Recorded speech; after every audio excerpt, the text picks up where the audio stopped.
আসসালামু আলাইকুম রহমতুল্লাহ। তোমাদের সবাইকে আমার ইউটিউব চ্যানেল দিকদর্শন বাংলায় আন্তরিক শুভেচ্ছা ও অভিনন্দন জানিয়ে আমি আমার ক্লাস শুরু করতে যাচ্ছি। আজকের ক্লাসের আলোচ্য টপিক হচ্ছে সমাস। তো সমাসের তৃতীয় অংশ নিয়ে আমি প্রধানত এই ক্লাসগুলোতে আলোচনা করব এবং এই তৃতীয় অংশের মধ্যে আজকের প্রথম ক্লাসে যারা এইচএসসিতে পড়াশোনা করতেছো এবং যারা জবের জন্য প্রিপারেশন নিচ্ছে, আশা করি সবার জন্যই একদম বেসিক থেকে আলোচনা করা হবে।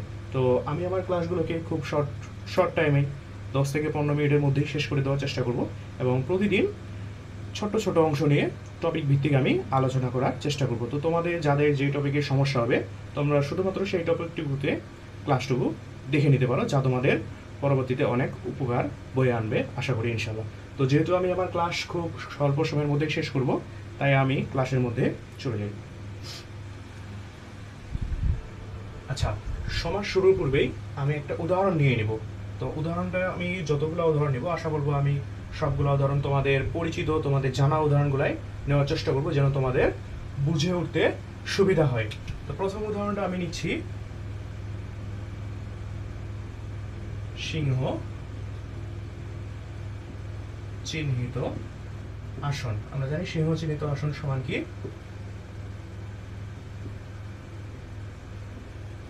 সিংহাসন। যদি একটু আমরা খেয়াল করি তাহলে দেখব যে সমান চিহ্নের এই পাশে মোট কয়টা পদ আছে? 3টা পদ আছে এবং সমান চিহ্নের এই পাশে মোট একটা পদ আছে। তো এখানে 1 2 3 এই 3টা পদ মিলে আমরা দেখতেছি কি অন্য আরেকটি পদের সৃষ্টি করছে।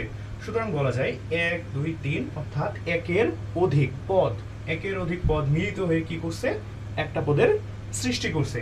তো আমরা বলতে পারি না যে সমাস শব্দের অর্থ মিলন, কারণ একের অধিক পদ একে অপরের সাথে মিলিত হয়েছে, মিলে হয়েছে কি একটা পদের সৃষ্টি করছে। তাহলে আমরা বলতে পারি কি সমাস শব্দের অর্থ এক পদীকরণ, অর্থাৎ একাধিক পদের এক পদীকরণ। আবার বলতে পারি যে এদের মধ্যে মিলন হয়েছে, একাধিক পদ এক পদীকরণ হয়েছে এবং এক পদীকরণ হইতে যায় এই সমাজটা কি সংক্ষেপ আকার ধারণ করছে না। তো সুতরাং আমরা সমাস শব্দের অর্থ আবার কি বলতে পারবো? সমাস শব্দের অর্থ সংক্ষেপণ। তো সমাসের মধ্যে এই যে ব্যাখ্যামূলক একটা অংশ আমরা দেখতে পাচ্ছি, এই ব্যাখ্যামূলক অংশটাকে আমরা প্রধানত বলে থাকি কি ব্যাস বাক্য। ব্যাখ্যামূলক অংশ বলতে এই যে এই অংশ আর এই অংশ, দুইটা অংশ আমরা এখানে দেখতে পাচ্ছি। তো যে অংশটাতে মূলত ব্যাখ্যামূলক অংশ বোঝাচ্ছে এই অংশটাকে বলা হচ্ছে ব্যাস বাক্য। কি বলা হয়? ব্যাস বাক্য। এর আরো দুটি নাম রয়েছে, দুটি নাম হচ্ছে বিগ্রহ বাক্য, এছাড়া একে সমাস বাক্য নামেও অভিহিত করা হয়। আর এই যে আমরা এক পদ পাইলাম মিলন হওয়ার পরে, একাধিক পদ মিলে একটা পদ পাইছি, এই একটা পদকে অর্থাৎ ব্যাস বাক্য মিলিত হয়ে যেই এক পদের সৃষ্টি হয় সেই পদটাকে বলা হচ্ছে সমস্ত পদ। এই পদটাকে বলা হয় সমস্ত পদ। তো এই সমাসের মধ্যে ব্যাস বাক্যের প্রত্যেকটা পদকে, অর্থাৎ এখানে মোট কয়টা পদ আছে আমরা দেখতে পাচ্ছি, এখানে মোট 3টা পদ আছে। এই 3টা পদকে আলাদা আলাদা করে আবার এদেরকে বলা হয় সমস্যমান পদ। কি বলা হয় এদেরকে? সমস্যমান পদ। আবার সমস্ত পদের হচ্ছে মোট 2টা অংশ, সমস্ত পদের মোট 2টা অংশ। এক পূর্বপদ, আরেক অংশ পরপদ বা উত্তরপদ। তো আমরা সমাস নির্ণয়ের ক্ষেত্রে মেইনলি আমরা ব্যবহার করে থাকবো ব্যাস বাক্য, সমস্ত পদ, পূর্বপদ আর পরপদ, এই মোট 4টা শব্দকে। তো আমি তোমাদেরকে বারবার করে নোটিস করতে বলবো যে কোন পদের এখানে গুরুত্ব বেশি, পূর্বপদ নাকি পরপদ, পূর্বপদ নাকি পরপদ। তোমরা যদি পদের এই পদগুলোর গুরুত্ব নির্ণয় করতে শিখে যাও, আশা করবো তোমাদের কাছে সমাস একেবারে পানির মতো ইজি হয়ে যাবে। মানে তোমাদের এই একটা ক্লাসেই তোমাদের কাছে সমাস একদম খুব ইজিভাবে উপস্থাপন হয়ে যাবে। তো দেখি সমাসের প্রথমে এই উদাহরণটাই আমরা নিই, সিংহাসন। তো আমি কি বললাম, সমস্ত পদ। সমস্ত পদ কোনটা? সিংহাসন একটা সমস্ত পদ, অর্থাৎ সমস্ত পদের দুইটা অংশ, একটা হচ্ছে পূর্বপদ আর পরপদ। তার মানে সিংহাসনেরও দুইটা অংশ, সিংহাসনের দুইটা অংশের মধ্যে সিংহ হচ্ছে পূর্বপদ এবং আসন হচ্ছে পরপদ। তো আমরা সমাস নির্ণয়ের ক্ষেত্রে আসলে সিংহাসন কোন সমাসের মধ্যে পড়বে, একে কি আমরা দ্বন্দ্ব সমাস বলবো, নাকি কর্মধারয় সমাস বলবো, নাকি দ্বিগু সমাস বলবো, নাকি অব্যয়ভাব সমাস বলবো, তো আসলে কোন ধরনের কোন সমাসের মধ্যে এই সিংহাসন পড়বে, এই জিনিসটাকে বোঝার জন্য আমাদেরকে প্রথমেই বুঝতে হবে যে সিংহাসনের মধ্যে সিংহের গুরুত্ব বেশি নাকি আসনের গুরুত্ব বেশি, অর্থাৎ পূর্বপদের গুরুত্ব বেশি নাকি পরপদের গুরুত্ব বেশি। তো পূর্বপদ এবং পরপদ দিয়ে আমরা সমস্ত সমাসটাকে নির্ণয় করার চেষ্টা করব। তো তোমরা এই জায়গা থেকে খুব মনোযোগী হয়ে যাও, আশা করি তোমাদের কাছে অনেক বড় উপকার তোমরা পাবে এই ক্লাসের মাধ্যমে। আচ্ছা, আমরা জানি সমাস মোট 6 প্রকার। সমাস মোট 6 প্রকার। তো আমরা প্রকারভেদগুলোকে একটু আলাদা করে নিই। 1 দ্বন্দ্ব সমাস, 2 কর্মধারয় সমাস, 3 তৎপুরুষ সমাস, 4 দ্বিগু সমাস, 5 বহুব্রীহি সমাস, 6 অব্যয়ভাব সমাস। তো এই জায়গাতে আমরা একটু খেয়াল করি যে কিছু কিছু ব্যাকরণবিদের মতে, মানে আমরা জানি সমাস মোট 6 প্রকার, তবে কিছু কিছু ব্যাকরণবিদের মধ্যে সমাস 6 প্রকার নয়, সমাস হচ্ছে মোট 4 প্রকার।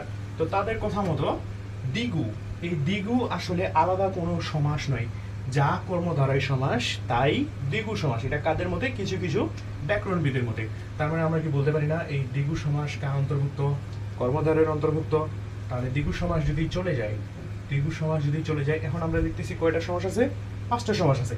আবার ওই ব্যাকরণবিদরা বলতেছে এই কর্মধারয়ও আলাদা কোনো সমাস নয়, কর্মধারয় সমাসটাও আবার কার অন্তর্ভুক্ত? তৎপুরুষ সমাসের অন্তর্ভুক্ত। অর্থাৎ আমরা কি বলতে পারি না যে এই 3টা সমাসের মূলকে তৎপুরুষ না? এই তৎপুরুষ সমাসটাকে আমরা মূল হিসেবে ধরতে পারি। তাহলে এখন যদি খেয়াল করি সমাস কত প্রকার? 1 2 3 4, এই হচ্ছে মোট 4 প্রকার।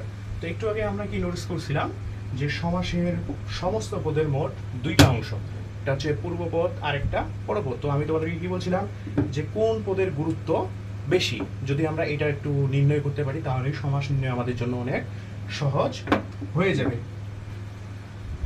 তো দ্বন্দ্ব সমাস এর ক্ষেত্রে আমরা অবশ্যই সবসময় মনে রাখবো, দ্বন্দ্ব সমাসের ক্ষেত্রে পূর্বপদ ও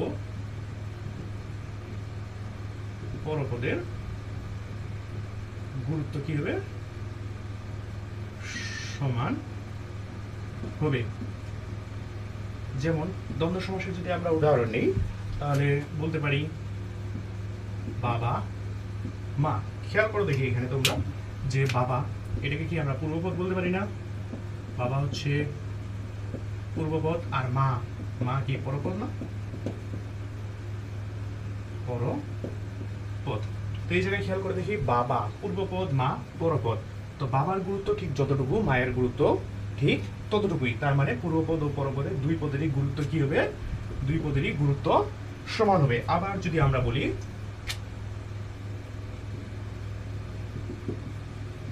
আয় ব্যয়, এখানে কি আয় পূর্বপদ, ব্যয় পরপদ, অর্থাৎ আয় ব্যয় দুই পদ সমান সমান অর্থ বহন করতেছে কিনা, দুই পদের গুরুত্বটা এখানে সমান সমান পাচ্ছে। তার মানে আয় ব্যয় এটা কোন সমাসের অন্তর্ভুক্ত হবে? দ্বন্দ্ব সমাসের অন্তর্ভুক্ত হবে। অর্থাৎ দ্বন্দ্ব সমাসের ক্ষেত্রে আমরা কি দেখলাম যে যদি যদি এই পূর্বপদ পরপদ দুই পদের গুরুত্ব কি হয়? সমান হয়, তাহলে এটা কোন সমাসের অন্তর্ভুক্ত হবে? দ্বন্দ্ব সমাসের অন্তর্ভুক্ত হবে। আমরা এটার ভিতরে একটু পড়ে যাচ্ছি, কারণ আমরা জানি তৎপুরুষের ভিতরে কি আছে? কর্মধারয় আবার দ্বিগু আছে, অর্থাৎ এর যা বৈশিষ্ট্য হবে এর দুইজনেরও তাই বৈশিষ্ট্য হবে। এই জন্য আমরা এটাতে একটু পড়ে যাচ্ছি। তো আমরা একটু চলে আসি অব্যয়ভাব সমাসে। অব্যয়ভাব সমাসের ক্ষেত্রে পূর্বপদের গুরুত্ব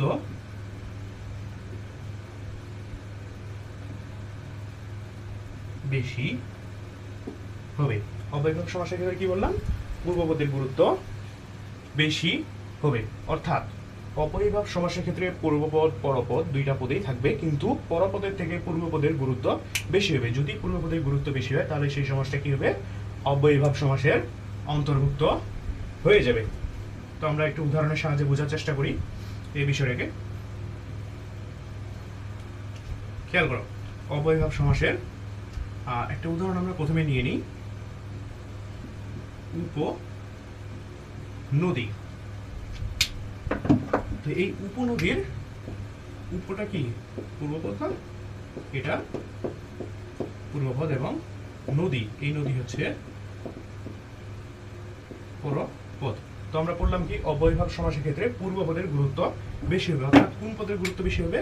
অবশ্যই পূর্বপদের গুরুত্ব বেশি হবে, তার মানে উপর গুরুত্ব বেশি হবে।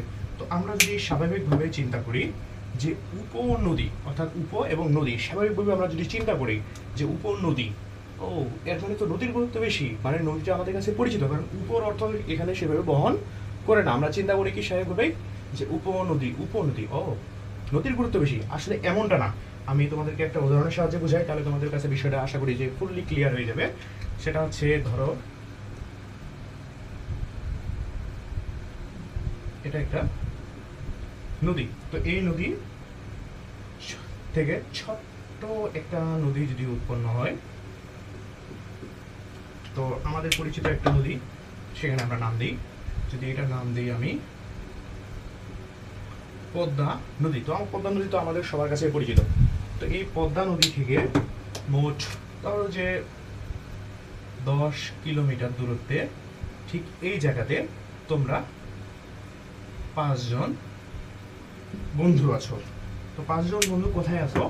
পদ্মা নদীর উপনদীতে, মানে পদ্মা নদী থেকে এই যে একটা ছোট নদী উৎপন্ন হয়েছে, এই ছোট নদীটার ঠিক কতটুকু দূরত্বে আছো তোমরা? 10 কিলোমিটার।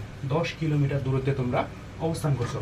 তো তোমাদের 5 জন বন্ধুর মধ্যে একজন বন্ধু বলে উঠলো, এই যে এই যে এই যে দেখছিস, এই যে একটা নদী, এই নদীটার নাম পদ্মা নদী। অর্থাৎ সে কি নামটা তুলে ধরলো না? পদ্মা নদী, মানে এই পদ্মা হিসেবে নদীটাকে তুলে ধরছে। এখন বাকি 4 জন বন্ধু কি বলবে? যে এটা পদ্মা নদী না। তারা তো সাথে সাথেই বিরোধিতা করবে। তারা বলবে কি এটা পদ্মা নদী নয়, বরং তারা বলবে এটা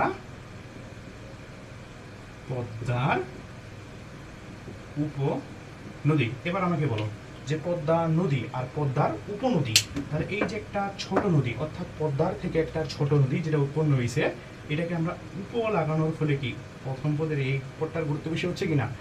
উপর গুরুত্ব বেশি হচ্ছে কিনা? তার মানে এটা কি পদ্মার একটা উপনদী না?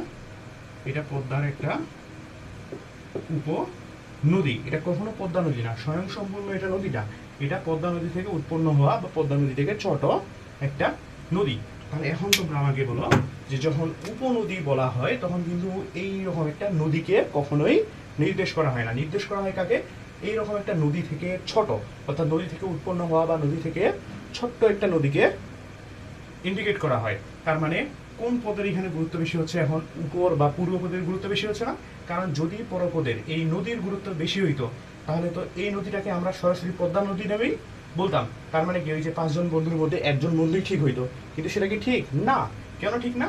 কারণ সামনে যখন উপ বসে তখন এটা মেইন মানে প্রধান নদীটাকে বোঝায় না, বোঝায় কি ওই নদীর থেকে ছোট্ট একটা নদীকে বোঝায়। তার মানে আমরা কি বুঝলাম? যে উপ বা পূর্বপদের এখানে গুরুত্বটা বেশি। উপনদী, উপনদী বলতে নদীকে কখনো বোঝায় না, বোঝায় কি নদী থেকে ছোট কিছুকে।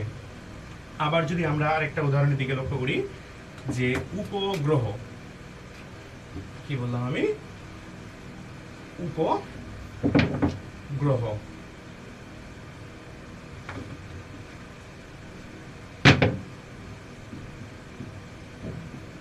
তো এখানে একবার তোমরা খেয়াল করো যে উপগ্রহের মধ্যে উপ হচ্ছে পূর্বপদ আর গ্রহ হচ্ছে পরপদ। তো উপগ্রহ শুনলেই আমরা প্রধানত গুরুত্ব এখানে কার মনে হচ্ছে? স্বাভাবিকভাবে এখানে মনে হচ্ছে গ্রহের গুরুত্বটা অনেক বেশি। আসলে এখানে গ্রহের গুরুত্ব বেশি না, কারণ গ্রহ বলতে যেমন আমরা জানি কি পৃথিবী, আমরা জানি কি পৃথিবী একটা গ্রহ, কিন্তু সামনে পৃথিবী, গ্রহ বলতে আমরা পৃথিবীকে বুঝি, কিন্তু এই গ্রহের সামনে যখন উপ বা পূর্ব একটা বা অন্য একটা পদ যখন বসানোর পরে সম্পূর্ণ অংশটাকে কি উপগ্রহ বলতে ঠিক পৃথিবী বা গ্রহের থেকে ছোট বোঝাচ্ছে না? যেমন চাঁদ একটা উপগ্রহ, চাঁদ একটা উপগ্রহ, তার মানে এখানে কোন পদের গুরুত্ব বেশি পাচ্ছে? অবশ্যই পূর্বপদ। তার মানে এই উপ বা পূর্ব পদটার কারণে সম্পূর্ণ পদটার গুরুত্ব বেশি হয়ে যাচ্ছে। অর্থাৎ এই সমস্ত পদ উপগ্রহ, এই সমস্ত পদের প্রথম অংশ অর্থাৎ পূর্বপদের গুরুত্ব বেশি হওয়াতে উপগ্রহ বলতে কখনো পৃথিবীকে বোঝায় না, বোঝাবে কাকে? চাঁদকে বোঝাবে। আর যদি এই পূর্বপদের গুরুত্ব বেশি হয় তাহলে সেই সমাসটা কোন সমাসের অন্তর্ভুক্ত হবে? অবশ্যই অবশ্যই অব্যয়ীভাব সমাসের অন্তর্ভুক্ত হবে। আচ্ছা, এবার আমরা চলে আসি বহুব্রীহি সমাসে। তো বহুব্রীহি সমাসের ক্ষেত্রে আমরা এখানে মনে রাখবো যে আসলে বহুব্রীহি সমাসের ক্ষেত্রে না পূর্বপদ না পরপদ, কোনো পদেরই গুরুত্ব নেই। গুরুত্ব আছে কার? তৃতীয় বা অন্য একটা পদের। তার মানে আমরা বহুব্রীহি সমাসের ক্ষেত্রে প্রথম কথা কি বলতে পারি? যে কোনো পদেরই গুরুত্ব নেই, এর অর্থই হচ্ছে অন্য পদ বা তৃতীয় পদের গুরুত্ব বেশি। তো আমরা ওই বহুব্রীহি সমাসের উদাহরণের মধ্যে চলে যাই, তাহলে বিষয়টা আমাদের কাছে সব থেকে বেশি সহজ হয়ে যাবে। তো বহুব্রীহি সমাসের একটা উদাহরণ আমরা পরিচিত উদাহরণ নেই।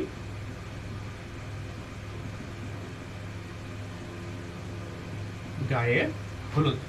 এই গায়ে হলুদের ব্যাসবাক্য আমরা যদি নির্ণয় করি সেটা হচ্ছে কি? গায়ে হলুদ দেয়া হয় যে অনুষ্ঠানে। তো খেয়াল করে দেখি এখানে গায়ে হলুদের মধ্যে গা, এই গা মানে কি বোঝায়? গা, এই গা মানে কি? শরীর বোঝায় না? এই গা মানে কি বোঝায়? শরীর বোঝায়। আর হলুদ মানে হলুদকেই বোঝায়। অর্থাৎ এই গা বা শরীর, এটা কি পূর্বপদ না? এটি হচ্ছে পূর্বপদ, আর এই হলুদ হচ্ছে পরপদ। তো খেয়াল করে দেখি গায়ে হলুদ, গায়ে হলুদ বলতে না পূর্বপদ না পরপদ, কোন পদের এখানে গুরুত্ব পাচ্ছে কি? শরীরের গুরুত্ব পাচ্ছে বা হলুদের গুরুত্ব পাচ্ছে? গায়ে হলুদ বলতে কোনোটারই গুরুত্ব পাচ্ছে না। আমরা খেয়াল করব যে এখানে না গায়ের বা শরীরের না হলুদের কোনো কিছুরই গুরুত্ব না, গুরুত্ব পাচ্ছে কার? তৃতীয় বা অন্য একটা বিষয়ের বা বস্তু। সেটা হচ্ছে কি? যে গায়ে হলুদ দেয়া হয় যে অনুষ্ঠানে। তার মানে গায়ে হলুদ বলতে কি বোঝাচ্ছে? একটা অনুষ্ঠান বিশেষ বোঝায় না? একটা অনুষ্ঠান বিশেষ বোঝায়। তার মানে খেয়াল করে দেখি গায়ে হলুদের মধ্যে গা বা শরীর এটা পূর্বপদ, হলুদ পরপদ। তো এখানে গায়ে হলুদ বলতে কি শরীরকে বোঝায় বা হলুদকে বোঝায়? কোনো পদের, এই দুইটা পদের মধ্যে কোনো একটা পদের গুরুত্ব আছে? নাই। তার মানে কি প্রথম শর্ত আমাদের পূরণ করতেছে কি? কোনো পদেরই গুরুত্ব নেই, মানে পূর্বপদ পরপদ দুইটারই গুরুত্ব নেই। গুরুত্ব আছে কার? অন্য পদ বা তৃতীয় পদ। এখানে অন্য পদ বা তৃতীয় পদ কোনটা? এই যে একটা অনুষ্ঠান বিশেষকে বোঝাইছে। তার মানে কি এই অনুষ্ঠান বিশেষের এখানে গুরুত্ব বোঝাচ্ছে গায়ে হলুদ বলতে। এই জন্য বলা হয় যে যে সমাসের তৃতীয় পদ বা অন্য পদের গুরুত্ব বেশি তা কোন সমাসের অন্তর্ভুক্ত হবে? বহুব্রীহি সমাসের অন্তর্ভুক্ত হবে।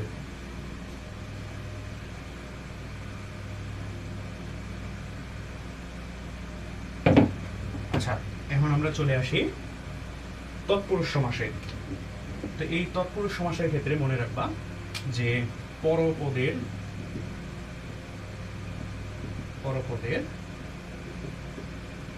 গুরুত্ব বেশি। তৎপুরুষ সমাসের ভিতরে অন্তর্ভুক্ত কি? পরপদের গুরুত্ব বেশি।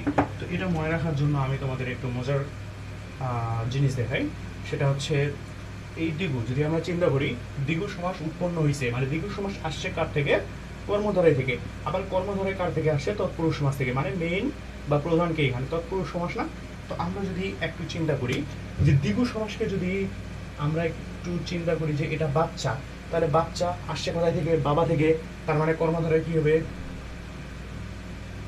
বাচ্চার বাবা। আবার এই কর্মধারয় আসছে কার থেকে? তৎপুরুষ থেকে। তার মানে কি বাচ্চার সাথে তৎপুরুষের সম্পর্ক কি হবে? বাচ্চার দাদা হবে না? তো মনে রাখার জন্য জাস্ট একটা ট্রিক্স আমরা অবলম্বন করব যে দ্বিগু সমাসকে যদি আমরা বলি বাচ্চা, তো দ্বিগু সমাস যেহেতু কর্মধারয় থেকে আসছে তার মানে বাচ্চার বাবাকে কর্মধারয়, আবার কর্মধারয় যেহেতু তৎপুরুষ থেকে আসছে তার মানে তৎপুরুষ হচ্ছে বাচ্চার দাদা। তো এই কথাটা আমি ঠিক কেন বললাম সেটা আমি এখন তোমাদেরকে বোঝাচ্ছি। তো একটু তোমরা চিন্তা করো, এই যে বাচ্চার দাদার ধরো যে 10 বিঘা যদি সম্পত্তি থাকে, তো এই 10 বিঘা সম্পত্তি পরবর্তীতে উত্তরাধিকার হিসেবে কি পাবে? ওই বাচ্চার বাবা হবে, এবং এই বাচ্চার বাবাও কতটুকু পাবে? 10 বিঘা সম্পত্তি পাবে, এবং এই 10 বিঘা সম্পত্তি আবার পরবর্তীতে কে পাবে? বাচ্চা নিজেই পাবে। তার মানে কি দাদার যা সম্পত্তি তাই বাবার সম্পত্তি তাই নিজের সম্পত্তি। অর্থাৎ তৎপুরুষ সমাসের আমরা দেখলাম কি এর বৈশিষ্ট্য হচ্ছে পরপদের গুরুত্ব বেশি। তো তৎপুরুষের যদি এটা সম্পত্তি আমরা এখন চিন্তা করি যে পরপদের গুরুত্ব বেশি, তার মানে সহজভাবে আমরা বুঝে নিব যে কর্মধারয়ের ক্ষেত্রেও পরপদের গুরুত্ব বেশি হবে, এবং দ্বিগুর ক্ষেত্রেও কি হবে? পরপদের গুরুত্ব বেশি হবে। তো আমাদের প্রথম এদেরকে চিহ্নিত করার উপায় কি? পরপদের গুরুত্ব বেশি। এখন দেখতেছি যে কর্মধারয়ে তৎপুরুষ দ্বিগু, তো 3টা উদাহরণের মধ্যে যদি যে কোনো একটা উদাহরণ আমাদের সামনে আসে, তো ওই একটা উদাহরণের অবশ্যই যদি আমরা খেয়াল করে দেখি যে পরপদের গুরুত্ব বেশি, এটা আমরা বুঝলে আমরা এতটুকু অবশ্যই বুঝতে পারবো যে হয় তৎপুরুষ, না হয় কর্মধারয়, না হয় দ্বিগুর অন্তর্ভুক্ত হবে। কিন্তু তাহলে কি আমাদের মধ্যে প্যাচে পড়ে যাচ্ছে না যে ওই একটা উদাহরণ আসলে কার? এইটার সমাধানের জন্য অবশ্যই আমরা মনে রাখবো যে দ্বিগু সমাসের ক্ষেত্রে, দ্বিগুর ক্ষেত্রে আমরা কি মনে রাখবো? এর ক্ষেত্রে মনে রাখবো যে পূর্বপদ, এর কি হবে? পূর্বপদ সংখ্যা হবে। অর্থাৎ পূর্বপদ যদি সংখ্যা জাতীয় বোঝায় তাহলে এটা কোন সমাসের অন্তর্ভুক্ত হবে? দ্বিগু সমাসের অন্তর্ভুক্ত হবে। যেমন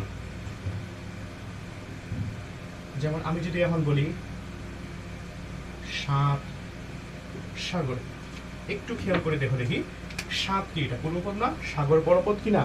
তো সাত, এই সাত বলতে একটা সংখ্যা বোঝাচ্ছে না?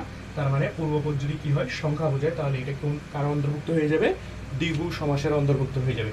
এবং এই সাত সাগরের মধ্যে সাতের কিন্তু এই সাত এবং সাগর, এই সাত এবং সাগর, সাত হচ্ছে পূর্বপদ, সাগর হচ্ছে পরপদ। এর মধ্যে কিন্তু সাতের থেকে সাগরের গুরুত্ব বেশি, মানে পরপদের গুরুত্ব বেশি, স্বাভাবিক কথা। কিন্তু সাত সাগর পরপদের গুরুত্ব বেশি হওয়া সত্ত্বেও এ তো দ্বিগু হইতে পারত, তৎপুরুষ হইতে পারত, কর্মধারয় হইতে পারত। তো আমরা মূলত বুঝে নিব যে যার ক্ষেত্রে পূর্বপদ সংখ্যা হবে সে তৎপুরুষ হবে না, কর্মধারয় হবে না, হবে কে? দ্বিগু সমাস। এবার যদি আমরা বলি সপ্তর্ষি, তাহলে কি হবে? সপ্ত ঋষির সমান। আচ্ছা, আমার উদ্দেশ্য সেটা না, উদ্দেশ্য হচ্ছে আমার এই সমস্ত পদটাকে বিশ্লেষণ করে দেখবো যে আসলে কোন পদের গুরুত্ব বেশি এবং এর ক্ষেত্রে পূর্বপদ সংখ্যা আছে কিনা। যদি সংখ্যা থাকে তাহলে কি হবে? দ্বিগু সমাসের অন্তর্ভুক্ত হয়ে যাবে। তো সপ্তঋষি, এটাকে যদি আমরা একটু চিন্তা করি বা সন্ধি বিচ্ছেদের মতো একটু যদি আমরা ভাবি, এটা কি হবে? সপ্ত যোগ ঋষি, অর্থাৎ সপ্ত এখানে পূর্বপদ, ঋষি হচ্ছে পরপদ। তো সপ্ত, এই সপ্ত মানে কি? সাত না? তার মানে এটাও কি পূর্বপদ সংখ্যা কিনা? যদি পূর্বপদ সংখ্যা হয় তার মানে এটা কোন সমাসের অন্তর্ভুক্ত হবে? অবশ্যই দ্বিগু সমাসের অন্তর্ভুক্ত হবে। তার মানে সাত সাগর সপ্তর্ষি এগুলো কোন সমাসের অন্তর্ভুক্ত? দ্বিগু সমাসের অন্তর্ভুক্ত। এবার আমরা চলে আসি একটু কর্মধারয় এবং তৎপুরুষ, এই দুইটা সমাসের ভিতরে আমরা চলে আসি। খেয়াল করো, প্রথমে আমি লিখে নিই কর্মধারয়কে, কর্মধারয়, তারপরে লিখে নিই তৎপুরুষ। তো এদেরকে আলাদাভাবে চিহ্নিত করার জন্য সবসময় মনে রাখবো কর্মধারয়ের ক্ষেত্রে বিভক্তির ব্যবহার নেই, আর তৎপুরুষের ক্ষেত্রে কি আছে? বিভক্তির ব্যবহার আছে। তো এদের মূল পার্থক্য হচ্ছে এই জায়গাতে আমাদের চিনতে, মানে কর্মধারয় তৎপুরুষ এই দুইজনের ক্ষেত্রে কি হবে? পরপদের গুরুত্ব বেশি, এরও পরপদের গুরুত্ব বেশি, এরও ক্ষেত্রে পরপদের গুরুত্ব বেশি। কিন্তু এদেরকে আলাদাভাবে চিহ্নিত করার জন্য আমাদেরকে আইডেন্টিফাই করতে হবে কি, যে যদি বিভক্তির ব্যবহার থাকে তাহলে সেটা কি হয়ে যাবে? ব্যবহার থাকে তার মানে তৎপুরুষ সমাস, আর যদি বিভক্তির ব্যবহার না থাকে তাহলে কি হবে? কর্মধারয় সমাসের অন্তর্ভুক্ত হবে। অর্থাৎ বিভক্তির ব্যবহার নেই আর এর ক্ষেত্রে কি আছে? বিভক্তির ব্যবহার আছে। তো বিভক্তি কি আমরা যদি একটু সিম্পলি চিন্তা করি, আসলে এটা ছোটবেলার পড়া, তো তারপর আমি একটু বলে দিই। বিভক্তি হচ্ছে যা শব্দের পরে ব্যবহার করা হয় বা শব্দের পরে বসে শব্দের অর্থের সংকোচন, অর্থাৎ শব্দের অর্থের সংকোচন হতে পারে, শব্দের অর্থকে বৃদ্ধিকরণ করতে পারে, অর্থাৎ নতুন একটা অর্থ প্রদান করতে পারে। কোথায় শব্দের কোথায় বসবে, পরে বসবে। আর শব্দের যদি পূর্বে বসে সেটাকে আমরা বলি উপসর্গ, কিন্তু শব্দের যদি পরে বসে তাহলে সেটাকে আমরা বলি কি বিভক্তি। অর্থাৎ শব্দের পরে মানে বিভক্তি যদি ব্যবহার না থাকে তাহলে সেটা কোন সমাস হবে, কর্মধারয় সমাসে অন্তর্ভুক্ত হবে। আর যদি বিভক্তির ব্যবহার থাকে তাহলে তা কি হবে, তৎপুরুষ সমাসের অন্তর্ভুক্ত হবে। তো আমরা এটার দুইটা করে উদাহরণ নিয়ে নিই। কর্মধারয়ের আমি প্রথমে উদাহরণ নেই, জজ সাহেব। আর তৎপুরুষের ক্ষেত্রে একটা আমি উদাহরণ নিয়ে নিই, রাজপুত্র। তো আমি বলছি কি বিভক্তির ব্যবহার নেই আর বিভক্তির ব্যবহার আছে। তো বিভক্তি আমরা জানি মূলত বিভক্তি হচ্ছে 7 প্রকার, তথা প্রথমা বিভক্তি, দ্বিতীয় বিভক্তি, তৃতীয় বিভক্তি, চতুর্থী বিভক্তি, পঞ্চম বিভক্তি, ষষ্ঠী বিভক্তি এবং সপ্তমী বিভক্তি। তো এইসব বিভক্তির মধ্যে মূলত সমাসে ব্যবহার হয় 6 প্রকার বিভক্তি, অর্থাৎ দ্বিতীয় বিভক্তি থেকে শুরু এবং সপ্তমী বিভক্তি থেকে শেষ। অর্থাৎ সমাসের ক্ষেত্রে প্রথমা বিভক্তির কোনো ব্যবহার নেই। তো আমরা একটু এই জজ সাহেব এবং রাজপুত্র দুইটাকে আমরা বিভক্তি দিয়ে নির্ণয় করার চেষ্টা করি। তো আমরা দ্বিতীয় বিভক্তি দিয়ে শুরু করি। দ্বিতীয় বিভক্তি হচ্ছে কি কে রে, এই দুইটা কোন বিভক্তি, দ্বিতীয় বিভক্তির অন্তর্ভুক্ত। তো আমরা যদি একটু একে নির্ণয় করি কে রে দিয়ে, তাহলে কি জজ কে সাহেব, জজ রে সাহেব হচ্ছে কি, হয় না। আবার যদি তৃতীয় বিভক্তি দিয়ে নির্ণয় করি, তৃতীয় বিভক্তির মধ্যে আছে দ্বারা, দিয়া, কর্তৃক, অর্থাৎ জজ দ্বারা সাহেব, জজ দিয়া সাহেব, জজ কর্তৃক সাহেব, হচ্ছে না। এবার যদি আমরা চতুর্থী বিভক্তির দিকে একটু লক্ষ্য করি, কে, জন্য, নিমিত্ত, তরে, তাহলে জজ কে সাহেব, জজ জন্য সাহেব, জজ নিমিত্ত সাহেব, জজ তরে সাহেব, হচ্ছে নির্ণয়, হচ্ছে না। এবার যদি পঞ্চম বিভক্তির দিকে আমরা লক্ষ্য করি, হতে, থেকে, চে, তার মানে জজ হতে সাহেব, জজ থেকে সাহেব, জজ চে সাহেব, হচ্ছে নির্ণয়, হচ্ছে না। এবার যদি আমরা ষষ্ঠী বিভক্তির দিকে একটু লক্ষ্য করি, ষষ্ঠী বিভক্তি কি কি, র এর, তার মানে জজর সাহেব হয়, জজের সাহেব হয়, হচ্ছে না। তো সপ্তমী বিভক্তির দিকে যদি আমরা একটু লক্ষ্য করি, সপ্তমী বিভক্তির দিকে আছে কে কে, এ, অ আর তে, তাহলে জজ এ সাহেব, জজয় সাহেব, জজতে সাহেব, হচ্ছে কি, হচ্ছে না। তার মানে যদি এই বিভক্তির ব্যবহার আমরা না করতে পারি তাহলে সেটা কোন সমাসের অন্তর্ভুক্ত হয়ে যাবে, কর্মধারয় সমাসের অন্তর্ভুক্ত হয়ে যাবে। তার মানে জজ সাহেব এর বেশ বাক্য হচ্ছে যিনি জজ তিনি সাহেব, যিনি জজ তিনি সাহেব। তার মানে এর ক্ষেত্রে আমরা বিভক্তির ব্যবহার পাইনি। তো তৎপুরুষ সমাসের ক্ষেত্রে আমরা জানি কিসের ব্যবহার আছে, বিভক্তির ব্যবহার আছে। তো সবগুলা বিভক্তি আমি ধরলাম না, শুধুমাত্র এর ক্ষেত্রে আমি ধরি যে তোমরা কিন্তু নির্ণয় করার সময় সবগুলা বিভক্তি অ্যাপ্লাই করে দেখবা, ব্যবহার করে দেখবা যে আসলে এটা কোন বিভক্তির ব্যবহার হয়েছে। তো রাজপুত্র এটাকে যদি আমি একটু ষষ্ঠী বিভক্তির দিকে লক্ষ্য করি, ষষ্ঠী বিভক্তি দিকে কি ছিল, র এর, রাজপুত্র, তাহলে কি রাজার পুত্র। খেয়াল করো তো, রাজার পুত্র, এখানে রাজার, রাজার থেকে র, তাহলে কি এটা কোন বিভক্তি, ষষ্ঠী বিভক্তি। অর্থাৎ আমরা দেখতে পাচ্ছি কি এখানে কিসের ব্যবহার আছে, বিভক্তির ব্যবহার আছে, ষষ্ঠী বিভক্তির ব্যবহার আছে। যদি এই ধরনের বিভক্তির ব্যবহার থাকে তাহলে সেই সমাসটাকে আমরা কি বলবো, তৎপুরুষ সমাস বলবো। তো আজকের ক্লাসের মূল টপিক আমি এখান থেকে শেষ করছি। প্রথম দিন তাই একটু ক্লাস লেন্থ হয়তো বেশি হয়ে গেল, আর বেশি হওয়ার পেছনে কারণও আছে। সেটা হচ্ছে যে এই টপিকটুকু যদি তোমরা খুব ভালোভাবে বুঝে থাকো তো বিশ্বাস করো ভাইয়া আপুরা যে তোমরা তোমাদের জীবনে একদম এইচএসসি পার করার পরেও অ্যাডমিশন প্লাস তোমাদের জব লাইফে যখন প্রবেশ করবা দেখবে যে যদি তোমরা সব কিছু ভুলে যাও, শুধুমাত্র কোন পদের গুরুত্ব বেশি, পূর্বপদ নাকি পরপদ, পূর্বপদ নাকি পরপদ, এবং এই তিনটার ক্ষেত্রে এই তিনটা স্পেসিফিক বৈশিষ্ট্য, অর্থাৎ পূর্বপদ সংখ্যা হবে এবং বিভক্তির ব্যবহার আছে, বিভক্তির ব্যবহার নেই, এই কয়েকটা যদি এখানে নিয়ম তোমরা মনে রাখতে পারো তো তোমরা তোমাদের যে কোনো লাইফে যায় সমাজ তোমাদের কাছে সহজভাবে চলে আসবে। মানে তোমরা কোশ্চিন দেখার সাথে তোমরা অবশ্যই বুঝে যাবা যে এই সমাসটা অবশ্যই ওই সমাসের অন্তর্ভুক্ত হবে। অর্থাৎ কোন একটা উদাহরণ দিছে, এই উদাহরণটা হয় দ্বন্দ্ব সমাস, কর্মধারয় সমাস, তৎপুরুষ সমাস, দ্বিগু সমাস, বহুব্রীহি সমাস, নাহলে অব্যয়ীভাব সমাস, যে কোনো একটার মধ্যে অন্তর্ভুক্ত হবে। তো আজকের ক্লাস আমি এখান থেকেই শেষ করছি, তোমাদের কাছ থেকে বিদায় নিচ্ছি। তার আগে আমি 1 মিনিট বাড়তি কথা বলে নিই। সেটা হচ্ছে আমার ইউটিউবে ক্লাস নেওয়ার আজকে প্রথম দিন।